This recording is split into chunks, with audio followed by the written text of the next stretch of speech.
A comarca do Salnés está se convertendo no epicentro das denuncias contra a atención sanitaria en Galicia. Dende o BNG levan meses cualificando o Salnés como quilómetro cero da desfeita sanitaria. Unha comarca que xa se mobilizou debido á gran falta de profesionais en todos os centros médicos.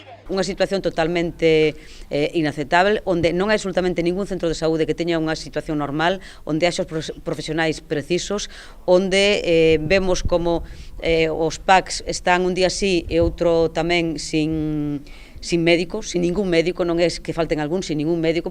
Ante esta situación, a líder do BNG xuntouse en Vilagarcía con profesionais sanitarios e con veciños molestos pola situación actual para escoitar as súas experiencias. Preocupacións como a falla de pediatría en moitos centros médicos. A líder do BNG considera que o PP está desmantelando a sanidade pública. Cando se deteriora a atención sanitaria das persoas, o que se este deteriorando é a saúde da poboación e, polo tanto, o Partido Popular está poñendo en risco a saúde dos galegos e das galegas, a saúde dos veciños e das veciñas do Salnés. O PP ten un plan moi claro, quere convertir o dereito á saúde nun negocio para unha minoría. Os nacionalistas indican que a Xunta non destinará nos seus orzamentos máis partidas para contratar a novos médicos.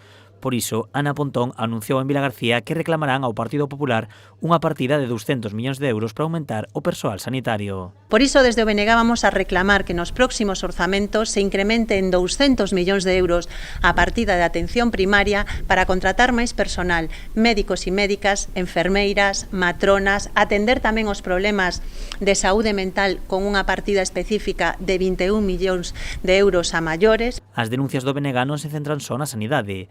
Tamén se mostran en contra das novas medidas fiscais da Xunta de Galicia. O BNG vai a reclamar que se retire tamén esta subida porque nos parece que non é de recibo que para compensar os 34 millóns de euros do pelotazo fiscal a 7.700 millonarios deste país, agora queira que eso se paguen subindo o canon da auga ou subindo a factura do lixo de Sogama.